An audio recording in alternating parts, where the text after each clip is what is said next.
Hello, and welcome to this talk about alternative sources of postgraduate funding. So this talk is really, I suppose, about the kind of unusual postgraduate funding sources that you may not have heard very much about, principally charities, trusts, and foundations. There are many thousands of alternative funding bodies that exist out there in Britain, which will potentially fund postgraduate study, and indeed potentially fund more or less anybody, actually, in some cases, who makes a strong case for funding, whether they're a student or not. So this is very much, I guess, the thing to consider. If you are not successful with, I guess, one of the more conventional mainstream sources of funding, such as research councils or university scholarships.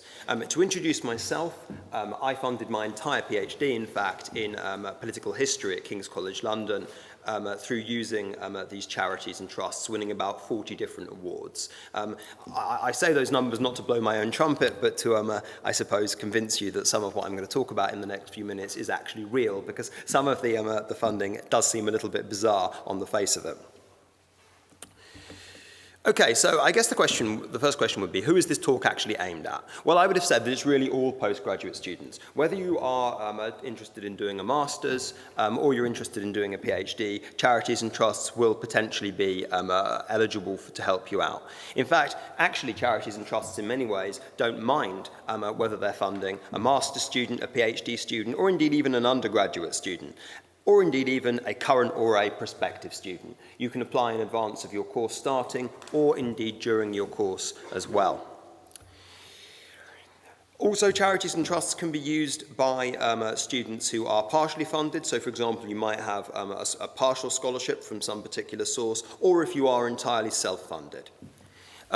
In addition, also, fourth-year PhD students can use these charities as well. For example, maybe you get a funded PhD for 3 years, and then maybe you have to fund the fourth year yourself. There are a lot of charities and trusts, for example, the Gilchrist Charitable Trust, the Yorkshire Ladies Council of Education, and the Humanitarian Trust, which are specifically for fourth-year PhD students.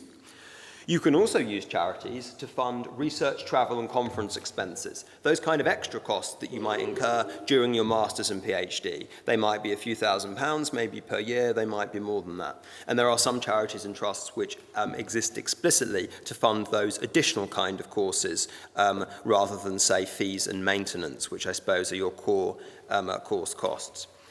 So learning how to win these grants from charity can be a really useful backup option for you.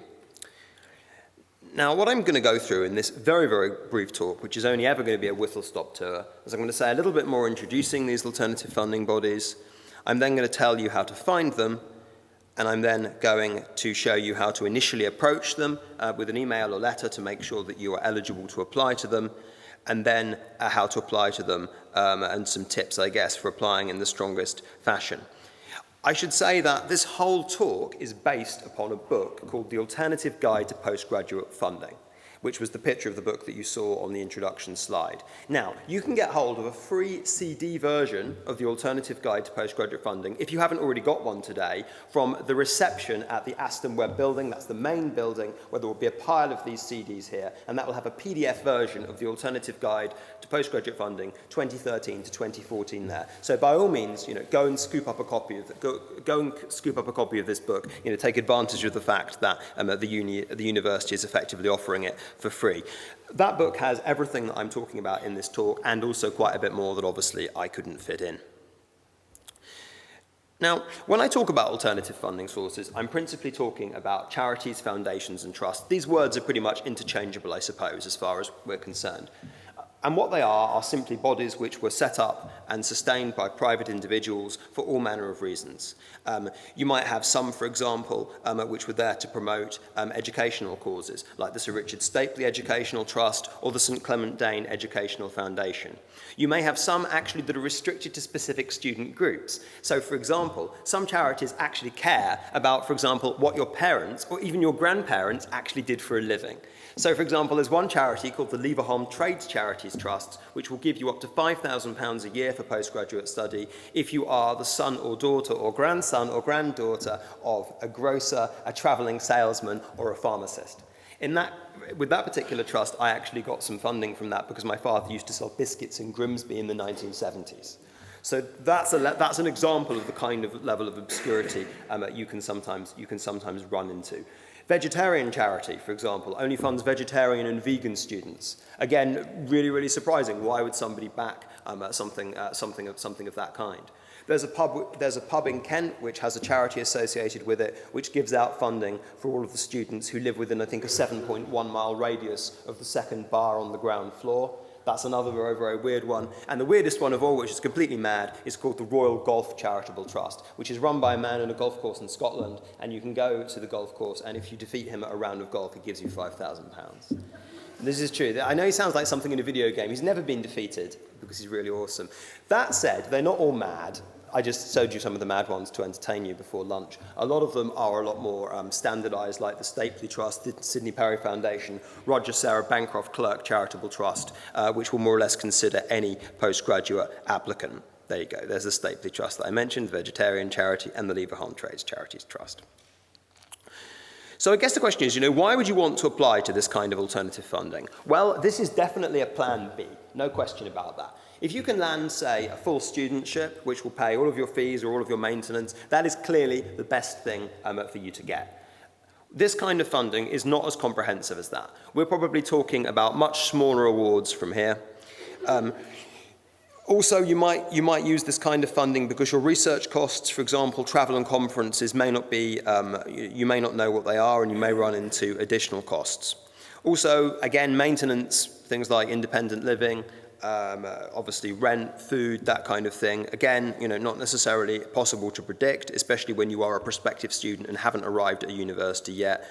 And then, of course, there's the great unquantifiable write-up costs. Will you finish a PhD in 3 years, or will it probably go into a 4th year like many PhDs do?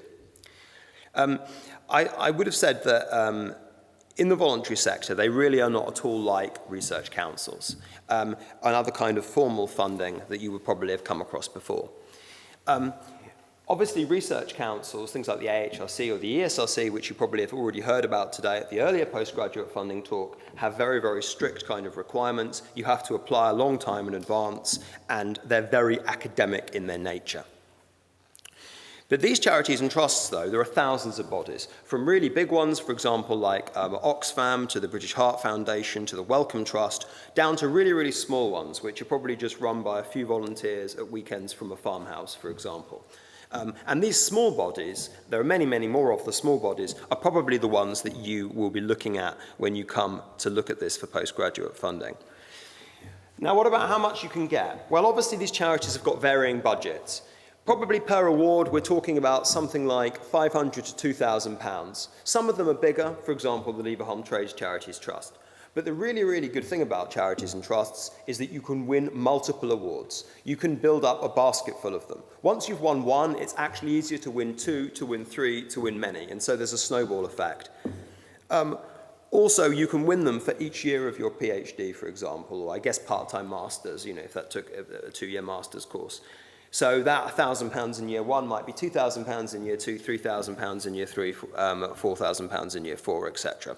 They're also not always academic. Some of them just help members of the general public. You might be competing against a charity which, say, helps a residents' association fix some swings, or someone doing an MVQ in bricklaying. That's what, and obviously your application to do a PhD or master's at Birmingham might go alongside that. I mentioned that they've got pretty weird eligibility criteria, some of them, and they really vary. There's also, of course, another area which are professional bodies and learned societies, things like the Royal Historical Society and the Society for Neuroscience, which help with conference costs and so on and so forth. But they are very diverse, and hopefully there will be something for everyone here. Also, charities are flexible. They usually have many deadlines per year, sometimes 4, sometimes 6, sometimes 12, where the trustees meet. And you can also, as I said before, apply in advance or during your course. Now, what about finding charities and trusts? Well, there are a variety of ways that you can go about that.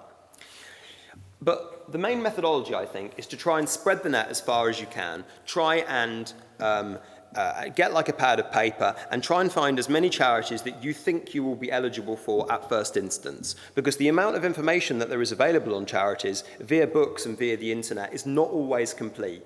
you may actually find that many charities which look perfect for you, you're not actually eligible for. So what you need to do at first is to make, say, a long list of charities you think you're eligible for, and then send them a letter or email to make sure. And I'll come to that in a minute. Don't discount a charity that you find, however, in a book or the internet, unless it's obviously inappropriate, because many are quite flexible. But the one thing you should be wary of when you look for charities is make sure they make awards to individuals. Most charities do not. Most charities only make awards to organisations, and you will almost certainly be applying as an individual. So where can you look for charities? Well, the first place is online, using a variety of internet sites. Obviously look at Birmingham's funding pages, you've probably already thought of that. Also look at the charities list in the Alternative Guide to Postgraduate Funding, that publication I mentioned. That has a list in the purple pages at the back of over 400 charities and trusts which have been sourced by me and my team which make awards to postgraduate study.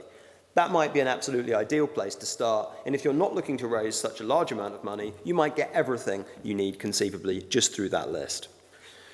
You can also look on a variety of other websites. The URLs for these are all in the Alternative Guide, by the way. Postgraduate studentships, the general funders section, not the main section. Scholarship search, although that's not that useful. RD funding, research and development funding, especially the long shots section. Uni grants, which is really, really good for charities that are specific to subjects and charities that are specific to postcodes. Research Professional, which is a resource that the university here at Birmingham subscribes to. That's great for research, travel and conference costs. And also the British Council maybe, especially if you are an international student. You can also look at charity search engines as well. These are search engines just set up for members of the public, not necessarily students. But by far the best one in this category is called Turn to Us. You can also look in your local library as well. There are a variety of really interesting books that you will be able to find there. So they're the titles of those things. Also, yeah, Charities Digest as well, and there are a variety of other books that you might well find in your local library when you come to look for this. Just have a look and ask the librarian to show you where they are, and they'll all be there. I think it's actually a legal requirement for most public libraries to hold copies of these books. There are also local books on charities as well that you might find, say, like if you go and look in, I don't know, Birmingham Selly Oak or something like that, you might find some local books that relate to them. There's also those learned societies I mentioned, things like Society for Neuroscience, Royal Historical Society, Royal Society of British Artists, London Mathematical Society. You're probably familiar with some of those. They're interested generally in promoting a specific area of research, and they're great for conferences and research costs. You can find those actually just by Googling the name of your subject with Royal Society, and you might get a few leads like that. But hopefully, having looked on the internet and looked in the library, you will have then built up quite a large number of charities you think you're eligible for. But you can still get quite a few more by asking for advice. You can ask some people called the Educational Grants Advisory Service, or EGAS. URL again is in the Alternative Guide. You can just Google EGAS, and they will, and you can write to them with some biographical details about yourself, and they can send you a list of potential funders that they think you're eligible for, which is fairly useful. Also, you can have a look at the education division of your local council as well. Sometimes local councils act as the trustees to charities which have, I suppose, fallen into disrepair. Maybe their trustees have died or they've moved on to something else, and their grant-making powers are absorbed by the local charity. You could also even write to the clerk of your local parish council. Parish councils are the smallest units of local government in England. They exist in about a third of postcodes in England and Wales. Sometimes, rarely, they have money they might be prepared to give away. And the way you find out about those guys is ask your local council. Ask the General Inquiries team, tell them what your postcode is, and ask them for contact details of your parish council if you've got a parish council. So that's another line of inquiry. And then obviously, of course, just simply ask at your department as well. There are many, many ways of finding out about these things.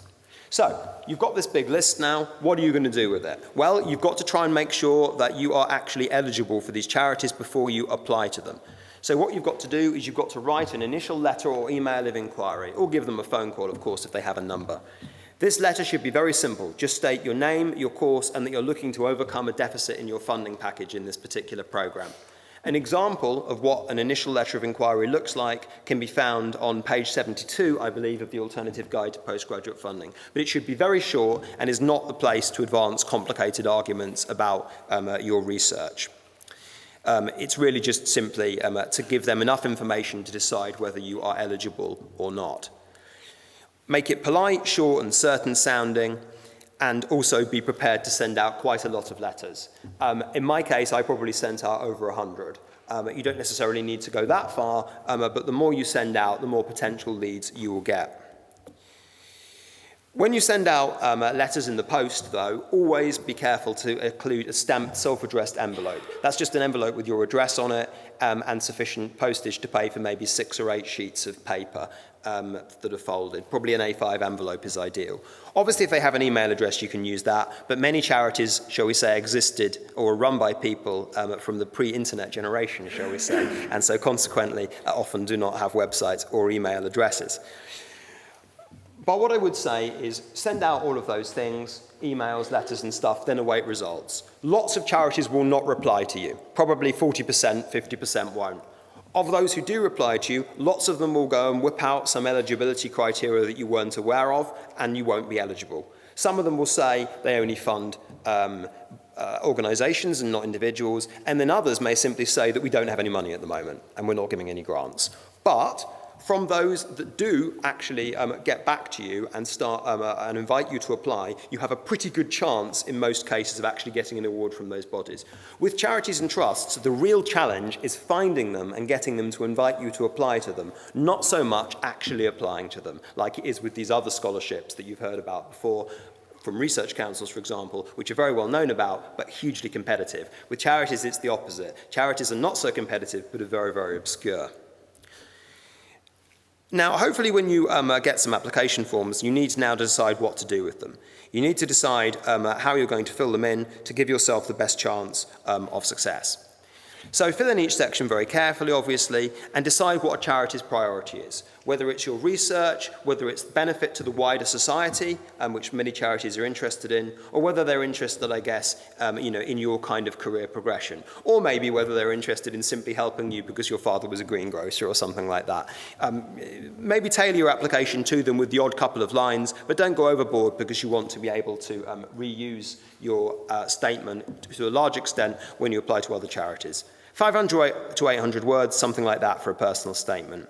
Obviously make your research, especially if you are doing a PhD, easy to understand and try and show how it can benefit society. Now, I understand that for someone like a historian like me, that is quite challenging relative to, say, a scientist who can just say, well, I'm saving lives, man. I can't say that, but at least try and make it interesting and understandable and accessible, particularly if you are in the arts and humanities.